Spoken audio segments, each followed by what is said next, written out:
Hi friends, എല്ലാവർക്കും Gowri's tasty കിച്ചണിലേക്ക് സ്വാഗതം. ഇന്ന് നമ്മൾ ഉണ്ടാക്കാൻ പോകുന്നത് ഒരു പഴം പുളിശ്ശേരിയാണ്. അപ്പോൾ ഓണമൊക്കെ വരികയല്ലേ, അപ്പോൾ അതുകൊണ്ടൊരു നാടൻ വിഭവം ആകാമെന്ന് വിചാരിച്ചു. അപ്പോൾ ഇത് ഉണ്ടാക്കേണ്ട ഇൻഗ്രീഡിയൻസ് എന്തൊക്കെയാണെന്ന് നമുക്ക് നോക്കാം. ഒരു ഏത്തപ്പഴം ചെറുതായി നുറുക്കിയത്, 2 പിടി തേങ്ങ, 1/2 കപ്പ് തൈര്,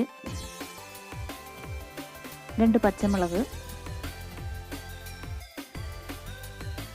1/2 ടീസ്പൂൺ ജീരകം, 1/2 ടീസ്പൂൺ മഞ്ഞൾപ്പൊടി, ആവശ്യത്തിന് ഉപ്പ്. സ്റ്റൗ ഒന്ന് കത്തിക്കാം. ആദ്യം നമുക്ക് ഒരു മൺചട്ടി വയ്ക്കാം. മൺചട്ടിയിൽ ഉണ്ടാക്കുന്നതായിരിക്കും ഏറ്റവും കൂടുതൽ ടേസ്റ്റ്. ഞാനിവിടെ ഒരു ഏത്തപ്പഴമാണ് എടുത്തേക്കുന്നത്. ഈ മൺചട്ടിയിലേക്ക് ഒരു ഏത്തപ്പഴം, കുറച്ച് മഞ്ഞൾപ്പൊടി, ഒരു 1/4 ടീസ്പൂൺ മഞ്ഞൾപ്പൊടി, 1/4 ടീസ്പൂൺ മതിയാവും, വെള്ളം, വേകാൻ ആവശ്യമായിട്ടുള്ള വെള്ളം, പിന്നെ ഉപ്പ്. ഇപ്പം കുറച്ച് ഉപ്പിടുക. ആവശ്യമാണെങ്കിൽ എന്തായാലും ചേർക്കേണ്ടി വരും, തൈര് ചേർക്കുമ്പം എന്തായാലും ചേർക്കേണ്ടി വരും. പിന്നെ ഇതിലേക്ക് 2 പച്ചമുളക്,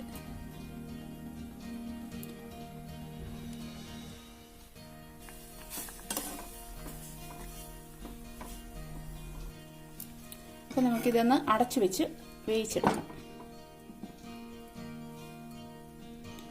അപ്പോൾ ഇത് വേകുന്ന സമയം കൊണ്ട് നമുക്ക് ഇതിൻ്റെ ഒരു അരപ്പ് തയ്യാറാക്കണമല്ലോ. അപ്പോൾ അതിനായിട്ട് ഒരു തേങ്ങ, ഒരു 2 പിടി തേങ്ങ, അത്രയും മതിയാവും. ഞങ്ങൾക്ക് അത്രയും മതിയാവും. നിങ്ങൾക്ക് എത്ര വേണ്ടതെന്ന് വെച്ചാൽ എടുത്തുള്ളൂ. അപ്പോൾ തേങ്ങ, അതിനോട് കൂടെ കുറച്ച് ജീരകം, ഒരു ടീസ്പൂൺ ജീരകം ഉണ്ട്. ഇനി ഇതിൻ്റെ കൂടെ ഒരു പച്ചമുളകും കൂടെ വെച്ചിട്ട്, പച്ചമുളകും ഞാൻ ഇപ്പോൾ എടുത്തിട്ടില്ല, അപ്പം ഇതിൻ്റെ കൂടെ ഒരു പച്ചമുളകും കൂടെ ചേർത്ത് അരച്ചിട്ട് നമുക്ക് വരാം. നന്നായിട്ട് അരയ്ക്കണം, നല്ല മഷി പോലെ, നല്ല പേസ്റ്റ് പോലെ നന്നായിട്ട് അരയ്ക്കണം. അപ്പോൾ നമുക്ക് അരച്ചുണ്ട്.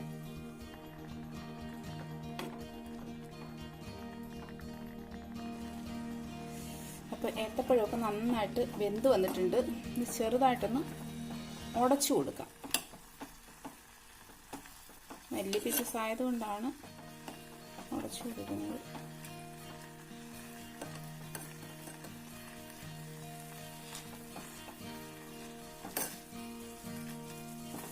ഓക്കെ, ഇനി ഇതിലേക്ക് നമ്മൾ അരച്ചു വെച്ചിരുന്നില്ലേ ഒരരപ്പ്, തേങ്ങയും ജീരകവും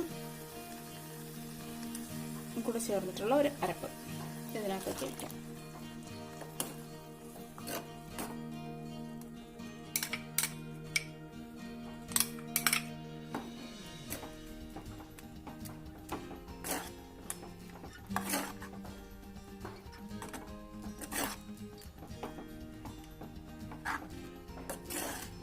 ഇനി ഈ അരപ്പിൽ കടന്നിട്ട് കുറച്ചൊന്ന് വേകണം. ഒരു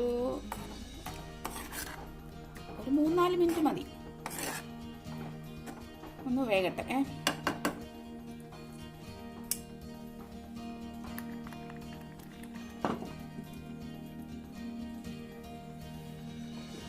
ഇനി ഇതിലേക്ക് ഒരു ചെറിയൊരു പീസ് ശർക്കര,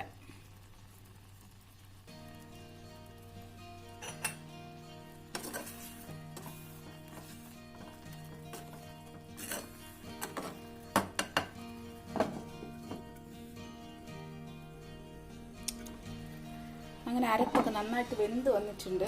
അപ്പോൾ അതിലേക്ക് ഇനി നമുക്ക് തൈരാണ് ചേർക്കാനുള്ളത്. പക്ഷേ ഇത് തണുത്ത് കഴിഞ്ഞിട്ട് തൈര് ചേർക്കുന്നതായിരിക്കും നല്ലത്, ഇല്ലെങ്കിൽ പിരിഞ്ഞു പോകാൻ ചാൻസ് ഉണ്ട്. അപ്പോൾ അതുകൊണ്ട് ഇതൊന്ന് തണുക്കട്ടെ. ഇത് കുറച്ചൊന്ന് തണുത്തിട്ടുണ്ട്. ഇനി നമുക്ക് തൈര് ചേർക്കാം. മിക്സിയിൽ അടിച്ചു വെച്ചേക്കുന്ന തൈര് അല്ലെങ്കിൽ മോര്, കട്ടിമോര്, ആവശ്യത്തിനുള്ളത് മാത്രം ചേർത്താൽ മതി. ഞാനൊരു 1/2 കപ്പ് തൈര് ചേർത്തിട്ടുണ്ട്. ഇനി ഇത് കുറച്ചുകൂടി ഉപ്പ് വേണ്ടി വരും.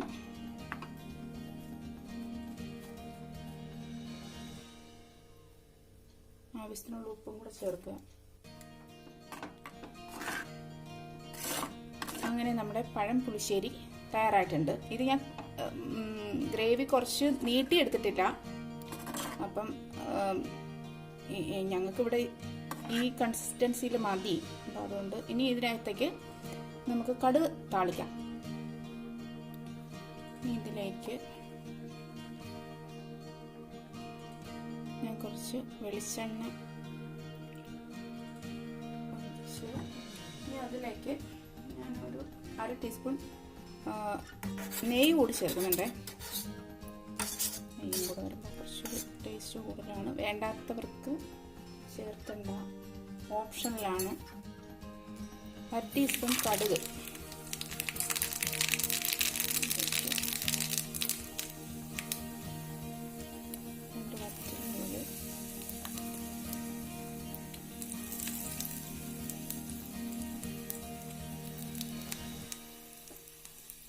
സ്റ്റൗ ഓഫ് ചെയ്യാം. ആവശ്യത്തിനൊന്നും മരുന്ന്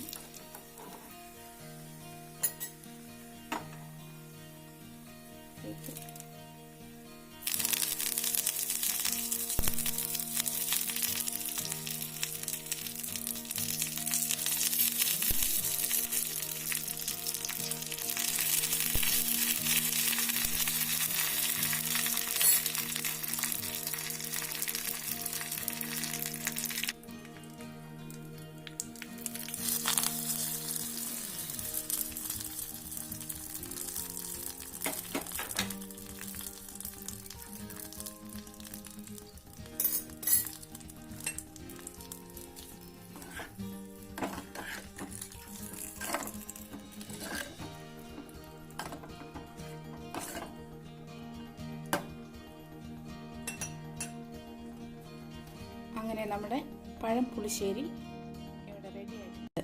അപ്പം നിങ്ങൾക്ക് വീഡിയോ ഇഷ്ടമായിട്ടുണ്ടെങ്കിൽ എല്ലാവരും സബ്സ്ക്രൈബ് ചെയ്യുക, കമൻറ്റ് ചെയ്യുക, ലൈക്ക് ചെയ്യുക. അപ്പോൾ പുതിയൊരു വീഡിയോ ആയിട്ട് നമുക്കിനി കാണാം. ഓക്കെ.